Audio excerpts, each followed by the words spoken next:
आनंदे दत्तात्रे देवदेव श्री सर्वज्ञदासोपंत स्वामी महाराज की जय। सब संतन की जय। गो माता की जय। भारत माता की जय। सद्गुरु आनंद स्वामी महाराज की जय। जय जय रघुवीर समर्थ।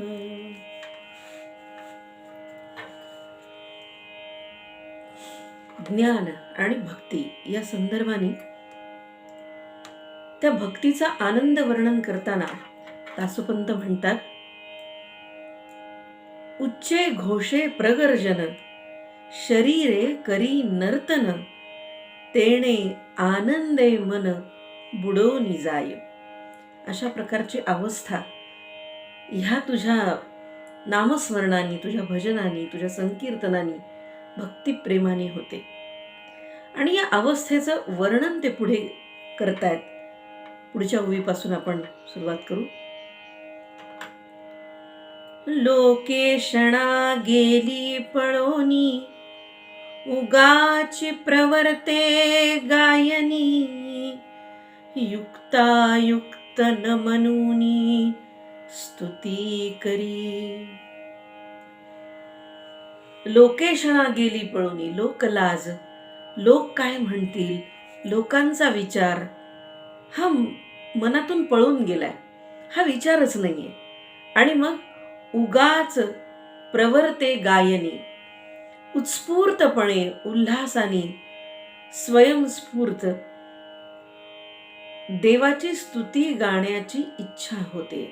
उत्स्फूर्तपणे गायन त्याच्या मुखामधून, त्याच्या कंठामधून बाहेर पडतंय त्या भक्ताच्या। युक्तायुक्त न म्हणूनी स्तुती करी।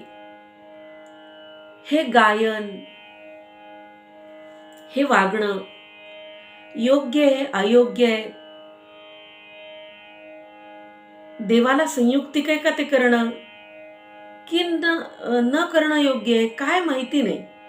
युक्तायुक्त न म्हणूनी, जे काही भक्तीच्या उल्हासाने आनंदाने आपोआप नैसर्गिक मुखावाटे गायन बाहेर पडतं आहे, ते लोकांचा विचार न करता आणि अत्यंत उत्स्फूर्तपणे आहे। आणि हे गायन काय आहे, तर तानमान नाहीये, आलाप ताना नाहीये, तर केवळ त्या भगवंताची स्तुती आहे। आणि ही भगवंताची स्तुती लोकेशणा न बाळगता आपोआप उत्स्फूर्तपणे कंठावाटे, मुखावाटे ती गायली जातीये। ती योग्य आहे अयोग्य आहे, चांगली आहे वाईट आहे, लोक काय म्हणतील, आपण हे करावं की न करावं, हा कोणताच विचार मनामध्ये नाहीये। आणि अशी अवस्था त्या भक्ताची आहे। काय मनामध्ये विचार आहे त्या भक्ताच्या, दासोपंत पुढे सांगतात, देवा तू माझी जननी जनकुत्राता निर्वाणी तुझ एका वाचुनी न स्मरे मी। हा आनंद झालाय, नामस्मरण सुरू आहे, लोकेशणा नाहीये, मनामध्ये कुठलाही भाव नाहीये लोकांच्या बद्दल, लोकांविषयी किंवा लोक आपल्याविषयी काय म्हणतील, काय बोलतील, हा कुठलाच भाव नाहीये। आणि या आनंदामध्ये मनामध्ये एकच विचार आहे, देवा तू माझी जननी, देवा तू माझी आई आहेस, तू माझी माय आहेस, जनकुत्राता निर्वाणी, तू माझा बापही आहेस, जनक आहेस, त्राता निर्वाणी, जनकुत्राता निर्वाणी, संकटाच्या काळामध्ये तारून नेणारा तू माझा बाप आहेस, माझा पालक आहेस, माझा पोषण करता आहेस। तुझ एका वाचुनी न स्मरे मी, आणि म्हणूनच तू माझी माय आहेस, तू माझा बाप आहेस. संकटकाळी मला सोडवणारा, माझं रक्षण करणारा, माझं पालन पोषण करणारा, तारून नेणारा म्हणून त्राता निर्वाणीच्या काळामध्ये असा तू आहेस. आणि म्हणून तुझ्या वाचून मी दुसऱ्या कोणाचंही स्मरण करत नाही, आठव करत नाही, दुसरा कोणालाही मी स्मरत नाही. देवा तू माझे प्राणधन, देवा तू माझे प्राणधन, देवा तू माझे जीवन, देवा तू माझे ज्ञान ज्ञेय तत्व. इतकंच नाही, तू माझा माय बाप त्राता पालक आहेसच, पण तू माझा प्राण आहेस. देहाचं जे धन ते प्राण, असं प्राणधन तू माझा आहेस. देवा तू माझं जीवन आहेस. ज्या प्राणामुळे हे सगळं जीवन आहे, ते संपूर्ण जीवन म्हणजे तू आहेस. देवा तू माझं ज्ञान आहेस आणि ज्ञेय तत्व आहेस. इथे त्रिपुटी नाही, पण द्वयाचा उच्चार दासोपंतांनी केलेला आहे ज्ञानाच्या संदर्भाने. कोणतं द्वय आहे? तर ज्ञान म्हणजे तू आहेस, माझं जे ज्ञान ते तू आहेस. आणि ते ज्ञान प्राप्त करून घेण्यासाठी, जाणण्यासाठी जे तत्व असावं लागतं बुद्धी म्हणून, बुद्धीमध्ये, किंवा ज्याला आपण प्रतिभा, प्रज्ञा, वेगवेगळ्या बुद्धीची रूपं म्हणतो, ते सगळी जी रूपं आहेत, ज्ञेय तत्व जे आहे तेही तू आहेस. माझं प्राणधन तू आहेस, माझं जीवन तू आहेस, माझं ज्ञान तू आहेस. आणि त्या ज्ञानासाठी म्हणून जे लागतं ते ज्ञेय तत्व सुद्धा देवा तूच आहेस.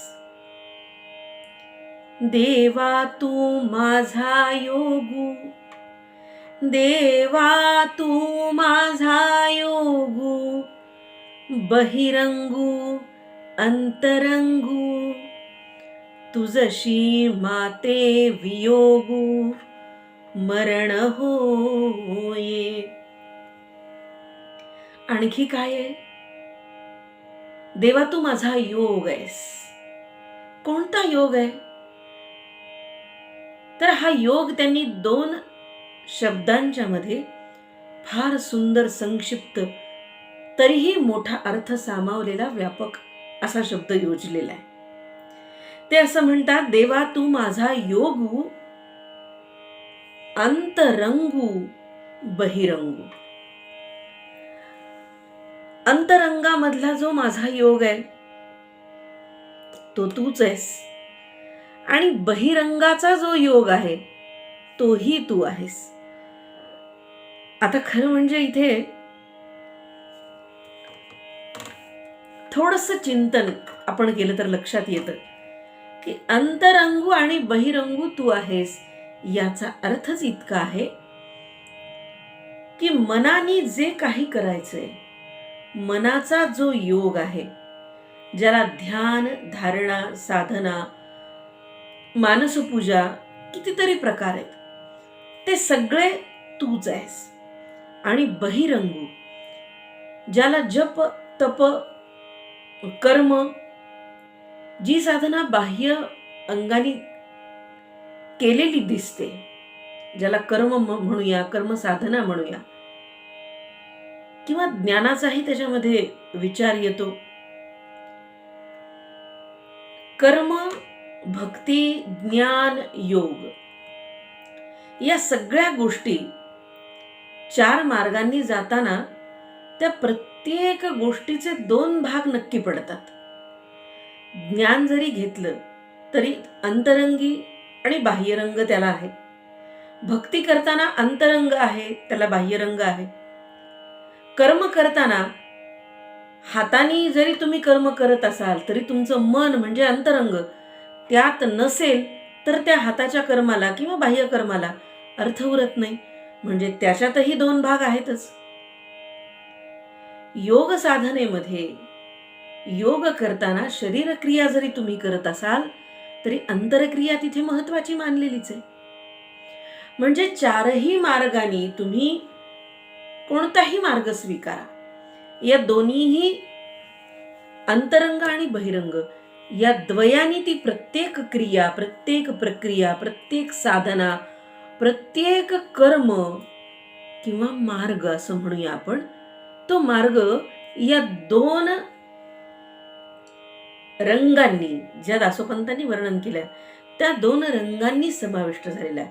किंवा अनुसूत्य असे दोन्ही मार्ग आहेत त्याला, किंवा त्याला आपण असं म्हणूया की त्याच्या दोन बाजू आहेत, त्याचे दोन विभाग आहेत, त्याचा अंतरंग आणि बाह्यरंग.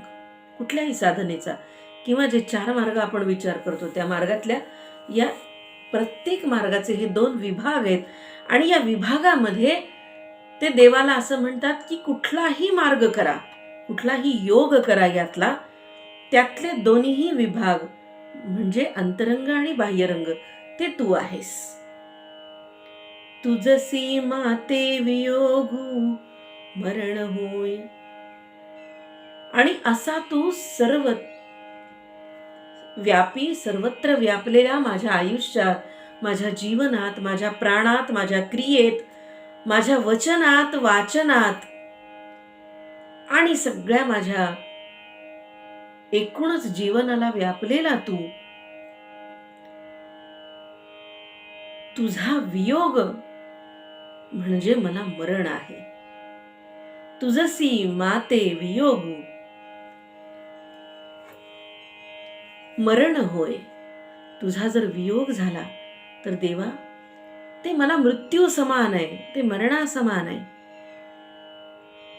देवा तू माझा विसावा, देवा तू माझा विसावा, जीवाची या अंतरजीवा, तुझा कोठे ठेवावा आठव पहा.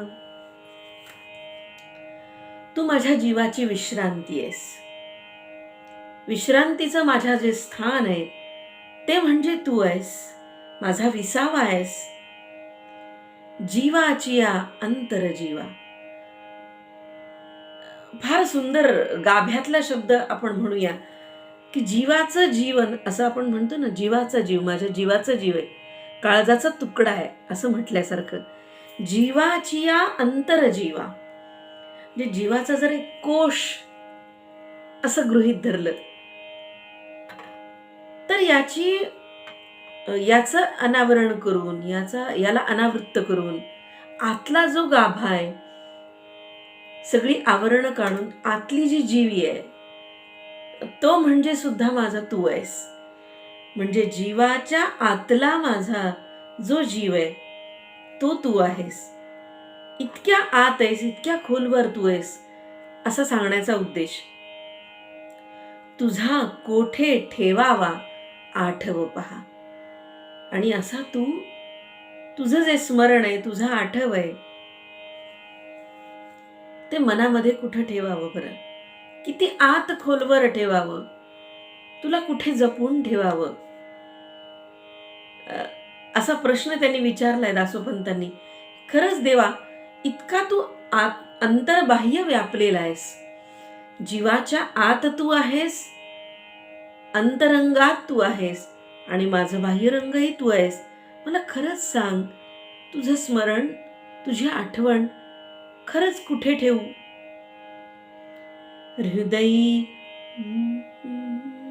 हृदयी घातला नसंते, विश्वाकारे तोची उमटे, इंद्रिय द्वारा प्रगटे बाहेर बोधू. नयन हे लोधलेपणे, निमिषोन्मेषांचे सांडणे, करुणी श्री दत्त गुणे तन्मय झाले. तुझा जो हा आठव आहे, तुझं जे स्मरण आहे, हे हृदयामध्ये आत ठेवलेलं आहे. पण हा जो तू हृदयाच्या आत ठेवलेला आहेस ना, तो विश्वाकारे तोची उमटे, ज्याला आम्ही सूक्ष्म आणि स्थूल असं म्हणतो, आणि ज्याचा देह विराट आहे असंही म्हणतो, तो इतका सूक्ष्म तू मनामध्ये आहेस, आणि तोच विश्वाकारे तोची उमटे, तोच या सगळ्या विश्वामध्ये व्यापून उरलेला आहे. आणि तोच प्रत्येक पिंडांच्या द्वारा किंवा प्रत्येक व्यक्तीच्या द्वारा, इंद्रियांच्या द्वारा जो प्रकटतो आहे, त्याला आपण बाह्यबोध असं म्हणूया.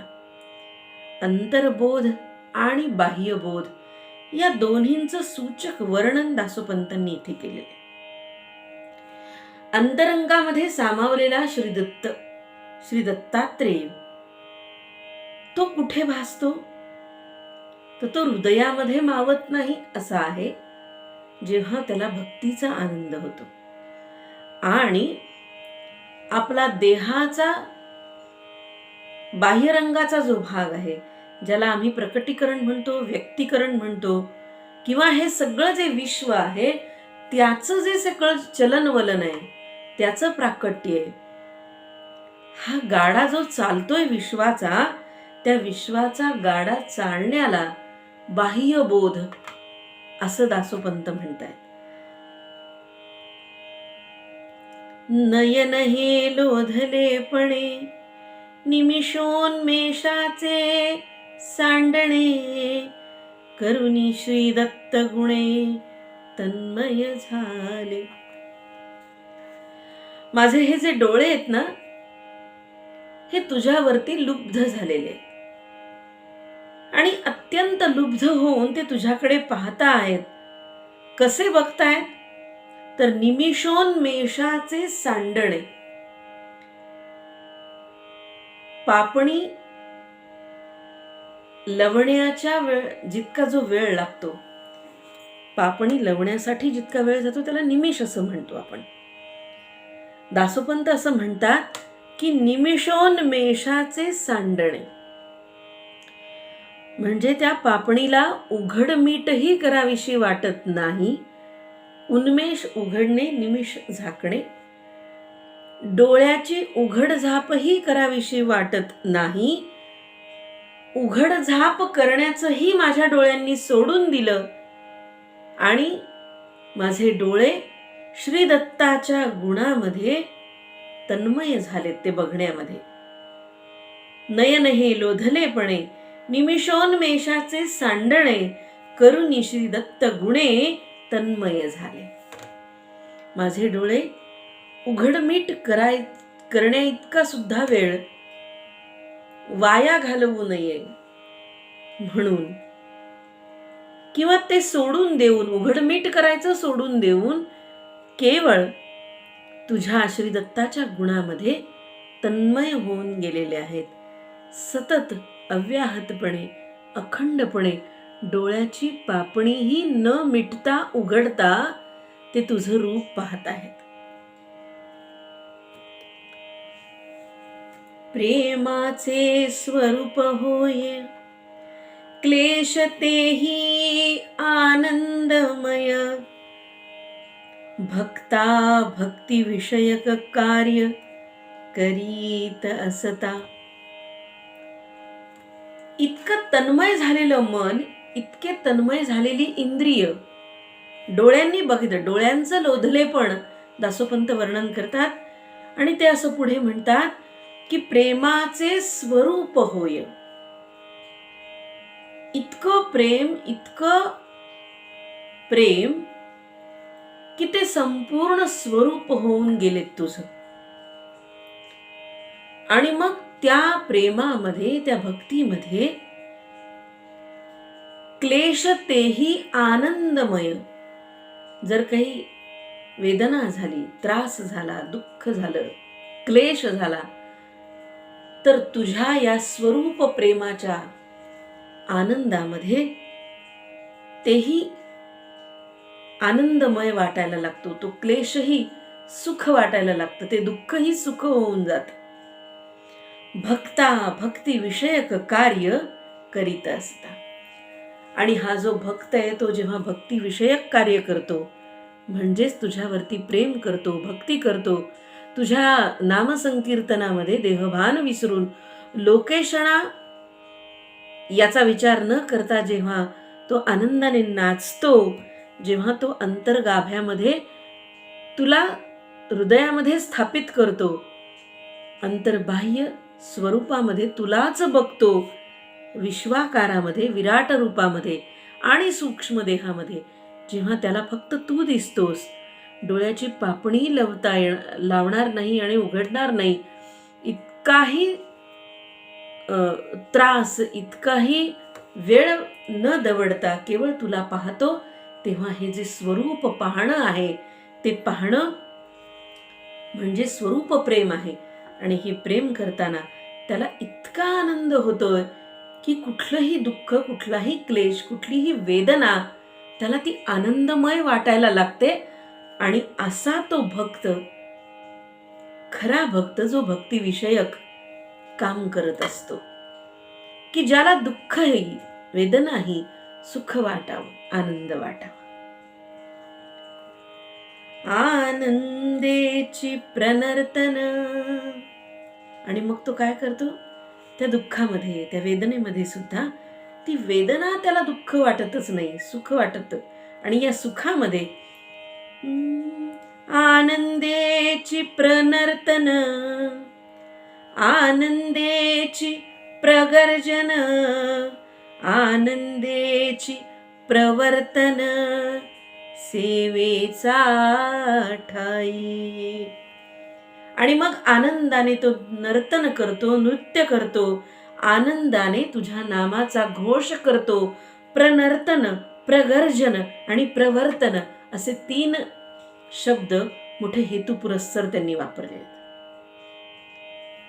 कारण प्र हा शब्द आपण जेव्हा, हे अक्षर जेव्हा आपण एखाद्या शब्दाला लावतो, उपसर्ग लावतो, तेव्हा त्याचा स्तर वाढवण्याची, त्याची उंची, त्याचं श्रेष्ठत्व, त्याची महत्तमता, त्याचं महत्व हे वाढवण्यासाठी आपण तो प्र हा शब्द लावतो. आणि म्हणून हे नर्तन नव्हे तर प्रनर्तन आहे. ही गर्जना नव्हे तर ही प्रगर्जना आहे.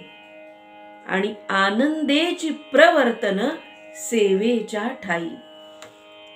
त्या भक्ताचं जे वर्तन आहे ते आनंदाने तो ती सेवा करतो, ते कार्य करतो. सेवेच्या ठाई